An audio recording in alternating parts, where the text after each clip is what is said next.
Hello and a very good morning to all our viewers. You're watching the morning news show here on CNN News 18. I'm Sakshi Singh Litoria here with your weekend dose of top headlines.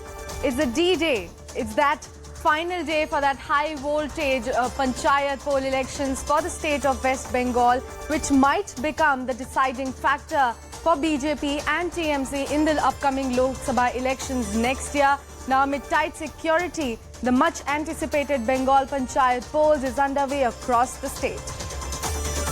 Now, if political gurus are to be believed, today's polls serve as a litmus test for 2024 parliamentary elections and hold the power to reshape the state's political landscape. Over 5 crore voters are likely to exercise their franchise to choose representatives for nearly 922 seats across 22 Zilla Parishads, over 9,000 Panchayat Samitis and 63,000 Gram Panchayat seats. Remember, the entire nomination and campaigning process witnessed political violence, arson and even deaths. Meanwhile, Bengal Governor C.V. Ananda Bose will visit North 24 Pargana, Basudevpur and Nadia today. I have CNN News 18's Pallavi Ghosh joining me live from Mednipur.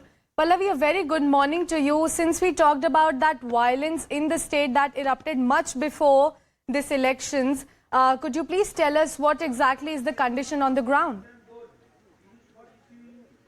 So just to give you a sense of where I am, I'm in East Mednapur. This has also been one of the most badly affected areas, violent areas. There have been several, reports of TMC workers claiming that they've been attacked by the BJP and the Congress, and also happening otherwise. This is really on the way to Nandigram, which is essentially going to be my final destination. And there we know the fight is essentially between the BJP and the Trinamool Congress. And that was a political setback for Mamata Banerjee because she had lost her assembly elections from Nandigram. Now, to give a national perspective, why do these panchayat elections become important, particularly in a state like West Bengal? Because this is the most grassroots polls, and that's where you begin from. Whoever captures the state level politics begins actually from the panchayat elections. That's how the left works. That's how the Trinamool Congress also works. But this is also the point of biggest conflict between the BJP and the TMC.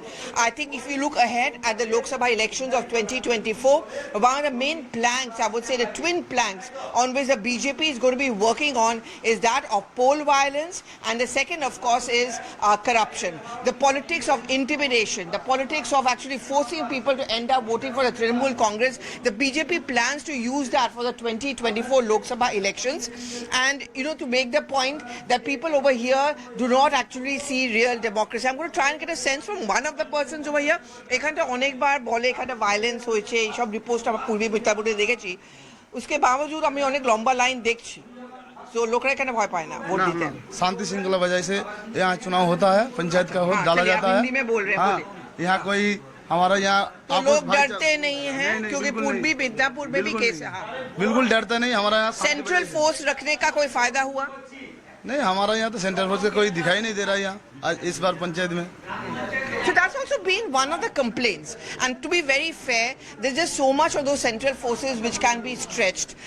They've been basically concentrating on areas which are considered to be sensitive areas. Actually, and just to do a quick wrap, these elections become important because whatever may be the outcome, the fact remains is if there's going to be widespread political violence today, the BJP is certainly going to use it to its political advantage in the big run-up to the 2024 Lok Sabha elections.